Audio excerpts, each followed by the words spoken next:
29ാമത് IFFKയിൽ മികച്ച ചിത്രത്തിനുള്ള സുവർണ ചകോരം നേടിയത് ബ്രസീലിയൻ ചിത്രമായ മലു.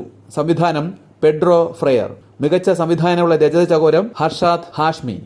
അന്താരാഷ്ട്ര മത്സര വിഭാഗത്തിലെ മികച്ച ചിത്രത്തിനുള്ള ഫിപ്രസി പുരസ്കാരം നേടിയത് ഫെമിനിച്ചി ഫാത്തിമ. സംവിധാനം Fazil Muhammad. Spirit of cinema പുരസ്കാരം നേടിയത് പായൽ കപാഡിയ. ലൈഫ് ഭവന പദ്ധതിയിലൂടെ ലഭിക്കുന്ന വീടുകൾ വിൽക്കുന്നതിനും കൈമാറ്റം ചെയ്യുന്നതിനുമുള്ള കാലാവധി 7 വർഷത്തിൽ നിന്നും എത്ര വർഷമായാണ് ഉയർത്തിയത്? 12. 2024 ഡിസംബറിൽ US കാലിഫോർണിയയിൽ അടിയന്തരാവസ്ഥ പ്രഖ്യാപിക്കാൻ ഇടയാക്കിയ രോഗം പക്ഷിപ്പനി. പാരീസിലെ ലൂവ്രെ മ്യൂസിയത്തിന്റെ മാതൃകയിൽ പുതിയ ദേശീയ മ്യൂസിയം ന്യൂഡൽഹിയിൽ വികസിപ്പിക്കുന്നതിനുള്ള ധാരണാപത്രത്തിൽ ഇന്ത്യയുമായി ഒപ്പുവെച്ച രാജ്യം ഫ്രാൻസ്. പണി പൂർത്തിയാകുമ്പോൾ ലോകത്തിലെ ഏറ്റവും വലിയ മ്യൂസിയമാകാൻ പോകുന്ന ഈ മ്യൂസിയത്തിന്റെ പേര് യുഗേ യുഗീൻ ഭാരത്. ഫിഫയുടെ പുതിയ റാങ്കിങ്ങിൽ ഇന്ത്യയുടെ സ്ഥാനം 126.